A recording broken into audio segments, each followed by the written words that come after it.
জামাত শুরু হয়ে এক দুই রাকাত শেষ হয়ে গেলে কিভাবে জামাতে অংশগ্রহণ করব। বিশেষ করে ইমাম সিজদারত থাকলে কি করব।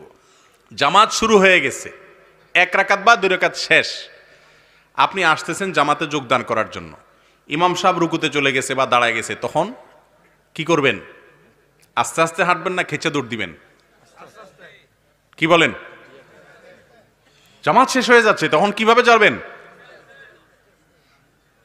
আস্তে আস্তে যাবেন না জোরে যাবেন? সব তো শিক্ষিত মানুষ দেখা যায়, মাশাআল্লাহ মাশাআল্লাহ।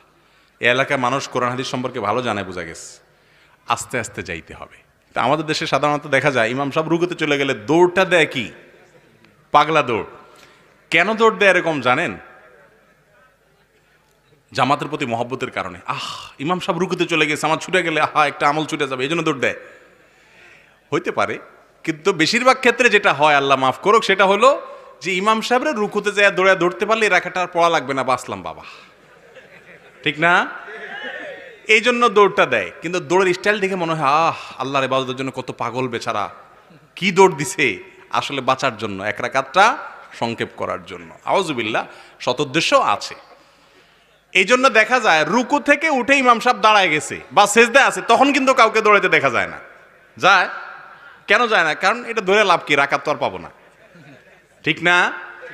অথচ ইমামকে যে অবস্থা পাবেন সে অবস্থায় গিয়ে ধরবেন, দৌড় দিবেন না। দৌড় দিলে নামাজের মনোযোগের খেলাফ হয়।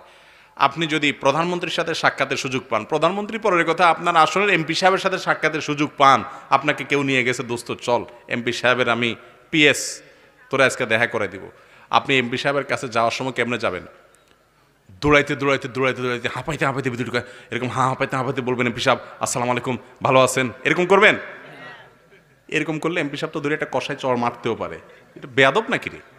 এরকম করে আসে নাকি কেউ? আপনি কি করবেন? খুব সুন্দর করে হাতা টাতা গোছায়, আর টুপি তো পরবেন না, ওই জায়গাতে অনেকে টুপি পরে না, আর পরলেও পকেটে রেখে দেয়, আল্লাহ মাফ করুক। যাই হোক, জামা কাপড় গোছায় ফিটফাট করে খুব ভদ্র ছেলে মতো আস্তে আস্তে ঢুকবেন, তাই না? শ্বশুরবাড়ির জামাইয়ের মতো আস্তে আস্তে যাইবেন। তো সবই তো বুঝেন, মাশাআল্লাহ। আল্লাহর দরবারে দাঁড়াবেন, দৌড়াইতে দৌড়াইতে এবার যায় হাত বাইন্দা হাঁপাইতে থাকে। এইটা হাদিসে নিষেধ আছে। নবী করিম সাল্লাল্লাহু আলাইহি সাল্লাম বলেছেন, ফামা আদরাকতুম ফাসাল্লু ওয়া মা ফাতাকুম ফাতিম্মু। আস্তে আস্তে আসবা নামাজ পড়তে, আসতে গেলে যতটুকু পাও ততটুকু পড়বা, যতটুকু ছুটে যায় ততটুকু পরে কাজা করবা, পরে আদায় করবা। কিন্তু তুমি হাঁপাইতে হাঁপাইতে দৌড়াইতে দৌড়াইতে যাবা না, ধীরে সুস্থে স্বাভাবিকভাবে যাবা। কথা কি বুঝাতে পারছি? এখন কথা হলো, ইমাম সাহেব যদি সেজদায় থাকে তাহলে আমরা কি করব?